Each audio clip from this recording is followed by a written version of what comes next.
জাতীয় থেকে আন্তর্জাতিক, প্রান্তিক জনপদ থেকে নগর, চারপাশে এই মুহূর্তে যা যা ঘটছে তার সব কিছু নিয়ে আমাদের নিয়মিত আয়োজন এখন চারদিক। আপনাদের সঙ্গে আছি আমি নোমান আব্দুল্লাহ। রাজধানীর আর্মি স্টেডিয়ামে চলছে নতুন করে স্পোর্টসের সমাপনী আসর। এই আয়োজনে যোগ দিয়েছেন প্রধানমন্ত্রী তারেক রহমান। বিকেলে 4:30 নাগাদ অনুষ্ঠানে যোগ দিয়ে সমাপনী আসরের খেলা উপভোগ করছেন প্রধানমন্ত্রী।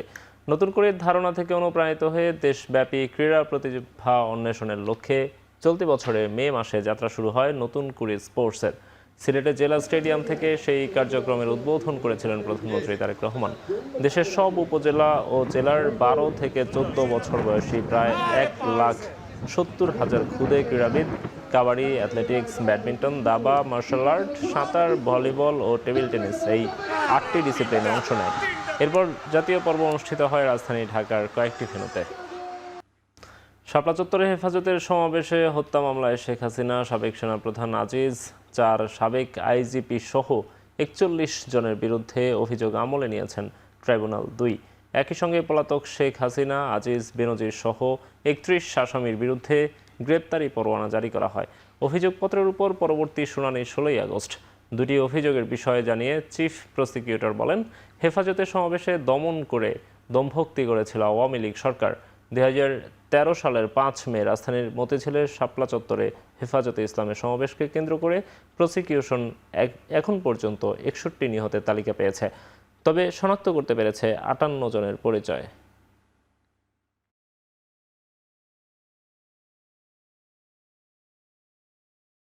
একটি ইসলামিক গোষ্ঠী অথবা একটি ইসলামিক গ্রুপকে তাদেরকে ডেস্ট্রয় করে দেওয়ার জন্যে, নির্মূল করে দেওয়ার জন্যে তৎকালীন সরকার কিছু ব্লগার অ্যাক্টিভিস্ট অথবা কিছু লেফটিস্ট, যাদেরকে আমরা নাস্তিক বলে সম্বোধন করতে পারি, এই জাতীয় কিছু মানুষ দ্বারা প্রভাবিত হয়ে হেফাজতে ইসলামের মতো একটি সংগঠনকে নির্মূল করার জন্য সরকার অত্যন্ত পরিকল্পিতভাবে তাদের উপরে সেই দিন এই নারকীয় আক্রমণ এবং হত্যাযজ্ঞ সংগঠিত করে। বিএনপিকে যারা ফ্যাসিবাদের দল বলে তাদের জ্ঞানের অভাব রয়েছে বলে মন্তব্য করেছেন বিএনপি মহাসচিব মির্জা ফখরুল ইসলাম আলমগীর। সকালে রংপুরে বিআরডিবির বিভাগীয় কার্যালয়ে উদ্বোধন শেষে এই কথা বলেন তিনি। এ সময় জামায়াতের আমিরকে তাদের দলের গঠনতন্ত্র পড়ে দেখার আহ্বান জানিয়ে জামায়াত গণতান্ত্রিক দল কিনা এমন প্রশ্ন তোলেন বিএনপি মহাসচিব। সাংবাদিকদের প্রশ্নের জবাবে রাষ্ট্রপতি হিসেবে দলের স্থায়ী কমিটির সিদ্ধান্তই চূড়ান্ত বলে জানান মির্জা ফখরুল ইসলাম আলমগীর। বলেন, স্থানীয় সরকার নির্বাচনে প্রার্থীদের যোগ্যতা নির্ধারণের সিদ্ধান্ত নেবে ইসি। এ সময় কৃষিখাতে সুদমুক্ত ঋণ ও বিনিয়োগের মাধ্যমে বাণিজ্যিক কৃষি অর্থনীতি গড়ে তুলতে সরকারের পরিকল্পনার কথা জানান স্থানীয় সরকার মন্ত্রী ও বিএনপির এই শীর্ষ নেতা। জানান, এই বছরের শেষে অথবা আগামী বছরের শুরুতে হবে স্থানীয় সরকার নির্বাচন।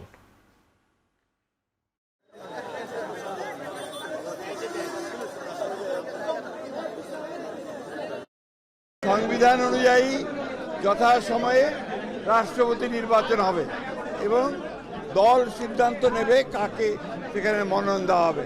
একবার নয়, বিএনপি পাঁচবার রাষ্ট্র পরিচালনার দায়িত্বে এসেছে। সুতরাং বিএনপিকে যারা ফ্যাসিবাদ বলেন তাদের হয় জ্ঞানের অভাব আছে অথবা তাদের মাইন্ডসেটটা এভাবে তৈরি হয়েছে। বিএনপি তো একটা গণতান্ত্রিক রাজনৈতিক দল, আর জামায়াতে ইসলামের আমির সাহেব বলেছেন উনি ওনার গণতন্ত্রটা ভালো করে পড়বেন, তাহলে কি ব্যবস্থা হবে সেটা দেখা যাবে। ওনারা গণতান্ত্রিক দল কিনা এটা ওনারাই নিজেরা বিবেচনা করবেন। সাবেক রাষ্ট্রপতি মোহাম্মদ শাহাবুদ্দিন বিতর্কিত শিল্পগোষ্ঠী এস আলমের ব্যাংক কেলেঙ্কারির সঙ্গে জড়িত। সে কারণে রাষ্ট্রপতি হওয়ার আগের যে কোনো অপরাধের অভিযোগে তার বিরুদ্ধে মামলা করা যাবে বলে দাবি করেছেন জামায়াতের আইনজীবী শিশির মনির। সোমবার হাইকোর্টে সাংবাদিকদের তিনি বলেন, সাবেক রাষ্ট্রপতির বিরুদ্ধে গ্রেপ্তারি পরোয়ানাও জারি করা যাবে। ইসলামী ব্যাংকের মানি ডিফালকেশন, মানি লন্ডারিং একটা স্পেসিফিক কেস হয়েছে যেখানে 24 জনকে আসামি করা হয়েছে। আমার বিবেচনায় এই রাষ্ট্রপতি সাহেবও তৎকালীন দিনের মানি ডিফালকেশন প্রক্রিয়ার অংশীদার। কোনো ক্রিমিনাল অফেন্স কিংবা কোনো লায়াবিলিটি রাষ্ট্রপতি হওয়ার আগে কিংবা রাষ্ট্রপতির দায়িত্বকালীন অবস্থায় যদি তিনি কার্যভারে যতক্ষণ আছেন এতক্ষণ মামলা করা যেত না, কিন্তু কার্যভার থেকে শেষ পদত্যাগ অথবা তিনি যদি রিটায়ার করেন, উভয় ক্ষেত্রে তার বিরুদ্ধে মামলা করতে আইনগত কোনো বাধা নাই। রাজধানীতে তীব্র হচ্ছে গ্যাসের সংকট। বাসাবাড়ির পাশাপাশি গ্যাস পাম্পগুলোতেও সংকট বাড়ছে। 3 থেকে 4 ঘন্টা লাইনে দাঁড়িয়েও গ্যাস পাচ্ছেন না চালকরা। তবে পাম্প কর্তৃপক্ষ বলছে এলপিজি সরবরাহ বাড়লে সংকট কেটে যাবে। 1 সপ্তাহ ধরে গ্যাস সংকটে ভোগান্তি পোহাচ্ছেন রাজধানী সহ আশপাশের অনেক জেলার বাসিন্দা। ফিলিং স্টেশনেও গ্যাসের জন্য দীর্ঘ লাইনে অপেক্ষা করতে হচ্ছে যানবাহন চালকদের। কয়েকটিতে পর্যাপ্ত চাপ না থাকায় বন্ধ করে দেওয়া হয়েছে ফিলিং স্টেশন। মহেশখালীর ভাসমান টার্মিনাল থেকে আগামী শুক্রবার আংশিক গ্যাস সরবরাহ শুরু হবে। পুরো চালু হতে আরও 1 সপ্তাহ সময় লাগবে। এদিকে বিদ্যুৎ ও খনিজ সম্পদ প্রতিমন্ত্রী বলেছেন আগামী 2 সপ্তাহের মধ্যে গ্যাস সংকট কেটে যাবে। দুইবার গ্যাস লইলে আমার 4 ঘন্টা 5 ঘন্টা জায়গা আমার দিন অর্ধেক মারি 3-4 ঘন্টা সিরিয়ালে বসে থেকেও ফুল পরিমাণ গ্যাস পাওয়া যায় না। 150 টাকার গ্যাস পাওয়া যায়। মূলত লাইনে গ্যাস নাই, লাইনে গ্যাস না থাকার কারণে আমাদের প্রেশার ভালো নেই। আশা করতেছি আমরা অর্ধেক কিছু স্পিকার এবং কেবল বিদেশ থেকে আসতে হবে, তো এটা পরশু নাগাদ ক্যাপিটাল পরশু বুধবার নাগাদ এসে পৌঁছাবে। এটা টেকনিক্যাল একটা প্রবলেম হয়েছে, ওখানে ফায়ার, একটা বার্নিং হয়েছে এবং এখানে আরো একটা বড় দুর্ঘটনা ঘটতে পারতো। সে সময় একটা এলএনজির কার্গো কিন্তু কাছাকাছি নিকটবর্তী জায়গায় ছিল। খুব দ্রুততম সময়ের মধ্যে এটা আমরা ওই কার্গোটা সরিয়ে দিতে পেরেছি। আমরা মনে করছি যে আগামী সপ্তাহে যদি তারা যেটা এক্সপেক্টেড, আগামী সপ্তাহে যদি 50% তারা সাপ্লাই রিস্টোর করতে পারে, তারপরের সপ্তাহে ইনশাল্লাহ 100% তারা রিস্টোর করতে পারবে। পর্দা নামছে নতুন করে স্পোর্টস 2025-26 জাতীয় পর্বের। এরই মধ্যে সমাপনী অনুষ্ঠানে যোগ দিয়েছেন প্রধানমন্ত্রী তারেক রহমান। এ বিষয়ে বিস্তারিত জানাতে রাজধানীর আর্মি স্টেডিয়াম থেকে যুক্ত হচ্ছেন সহকর্মী সাব্বির রোজ। রোজ, নতুন করে সমাপনীর বিস্তারিত জানাবেন।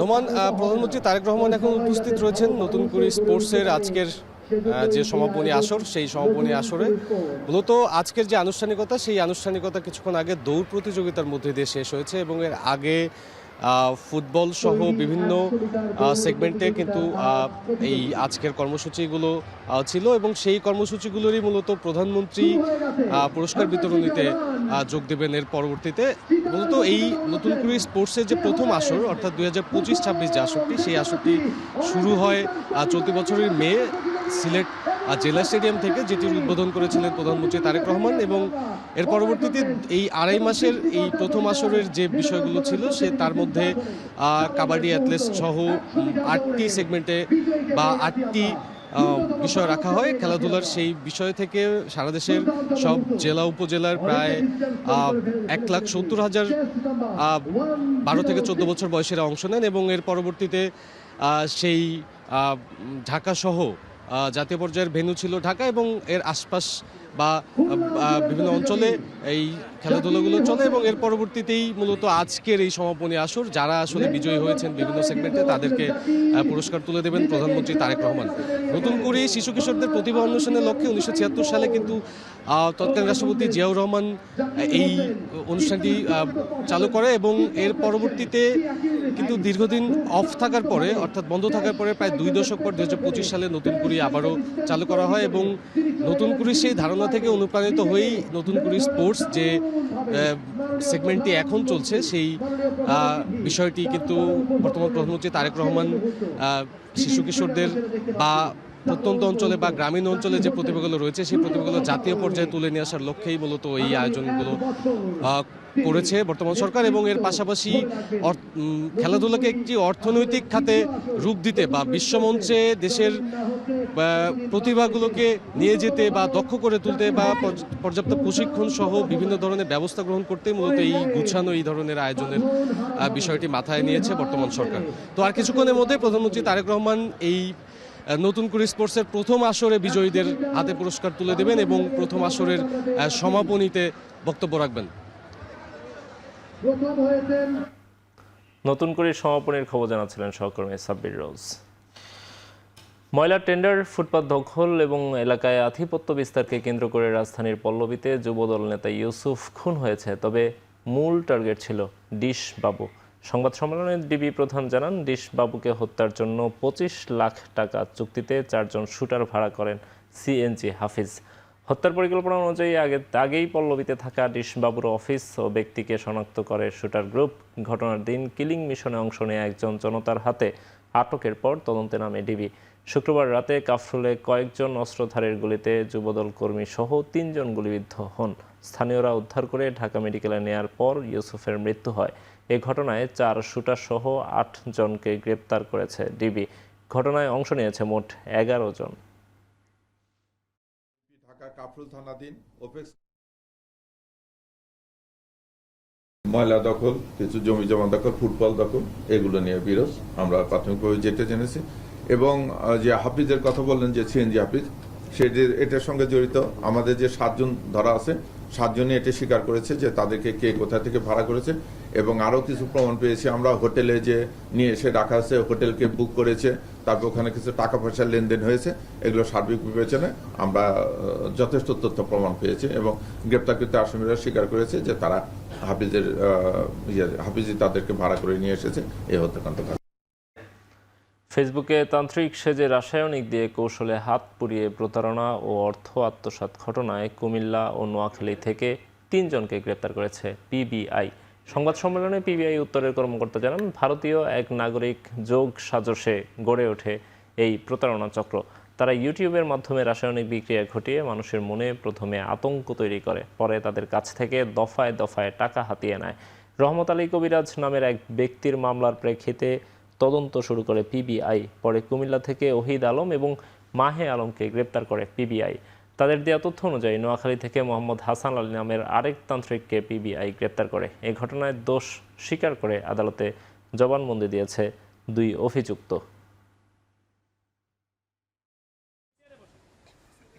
তারা ইউটিউবে দেখেছেন যে পটাশিয়াম পারম্যাঙ্গানেটের সাথে চিনি বা মিষ্টি বা রসালো চিনি জাতীয় কিছু দিলে এখানে আগুনের উৎপত্তি হয়। সেই ইউটিউবে দেখে তারা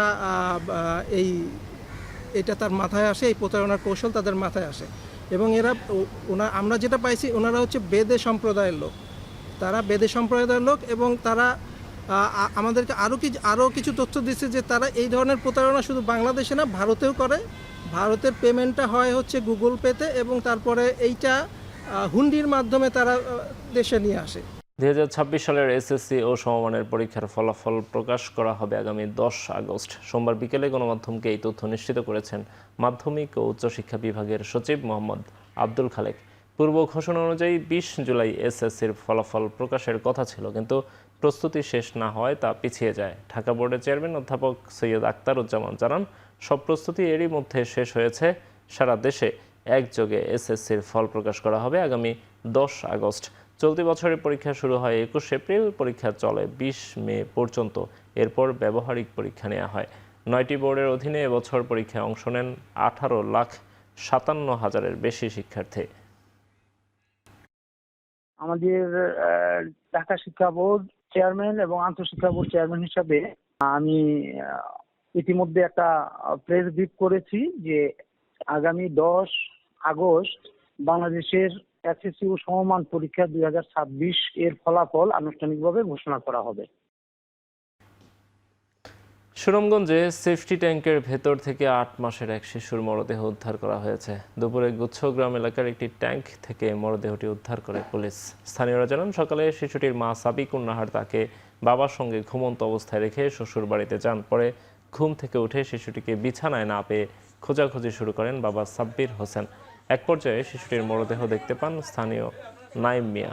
সুনামগঞ্জ থানার মডেল থানার পুলিশ ঘটনাস্থলে গিয়ে মরদেহ উদ্ধার করে। এই ঘটনায় সন্দেহজনক 4 জনকে আটক করেছে পুলিশ। পুলিশ জানিয়েছে, শিশুটির মৃত্যুর প্রকৃত কারণ ও ঘটনার রহস্য উদ্ঘাটনে তদন্ত চলছে। যুক্তরাষ্ট্রের সিয়াটলে ফুড ফেস্টিভ্যালে বন্দুকধারীর গুলিতে 3 জন নিহত হয়েছেন। আহত হয়েছেন এক শিশু সহ আরও 4 জন। এদের মধ্যে একজনের অবস্থা আশঙ্কাজনক। প্রত্যক্ষদর্শীরা জানান, স্থানীয় সময় সন্ধ্যা 6টার দিকে সিয়াটল সেন্টারে আয়োজিত ফুড ফেস্টিভ্যাল উৎসবের সময় অতর্কিত গুলির শব্দে কেঁপে ওঠে চারপাশ। এ সময় দিক বিদিক ছুটাছুটি শুরু করেন উপস্থিত মানুষ। পরে ঘটনাস্থলে জড়িত সন্দেহভাজন একজনকে আটক করে সিয়াটল পুলিশ। এছাড়াও বন্দুক হামলার ঘটনায় জড়িত আরও একজনের খোঁজে অভিযান চালাচ্ছে পুলিশ। সিয়াটল সেন্টারে প্রতি বছর বাইট অফ সিয়াটল নামে জমজমাট খাবারের উৎসব আয়োজন করা হয়, যেখানে অংশ নেন হাজার হাজার মানুষ।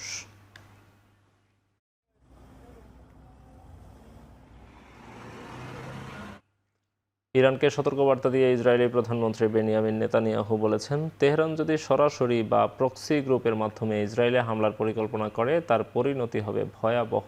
এর আগে ইরানের ইসলামী বিপ্লবী গার্ড বাহিনী হুঁশিয়ারি দিয়েছিল, যুদ্ধ পুনরায় শুরু করলে যুক্তরাষ্ট্রের সমর্থনকারী যে কোনো দেশের বিরুদ্ধে কঠোর প্রতিশোধমূলক ব্যবস্থা নেবে ইরান। আইআরজিসির মুখপাত্র অভিযোগ করেন, মধ্যপ্রাচ্যে মার্কিন বাহিনীকে টিকিয়ে রাখতে এবং নিজেদের কৌশলগত উদ্দেশ্য সাধনের জন্য ইসরায়েল ট্রাম্পের কাছে মিথ্যা তথ্য ছড়াচ্ছে। এমন অবস্থায় ইসরায়েলের মনে রাখা উচিত, এমন কর্মকাণ্ডের জন্য ইরানের প্রধান লক্ষ্যবস্তুতে পরিণত হবে তারা। ভয়াবহ পরিণতি ভোগ করতে হবে ইসরায়েলকে। এদিকে যুক্তরাষ্ট্র সফর ঘিরে ইসরায়েলের বিরুদ্ধে নিউ ইয়র্কের মেয়র জোহরান মামদানি ঘৃণা ছড়াচ্ছেন বলে অভিযোগ করেছেন বেনিয়ামিন নেতানিয়াহু। তীব্র সমালোচনা ও গ্রেপ্তারের বিষয় নিয়ে আলোচনার পরও জাতিসংঘের সাধারণ পরিষদে যোগ দিতে নিউ ইয়র্ক সফরে যাচ্ছেন ইসরায়েলের প্রধানমন্ত্রী। ফক্স নিউজের এক সাক্ষাৎকারে এই কথা জানান নেতানিয়াহু।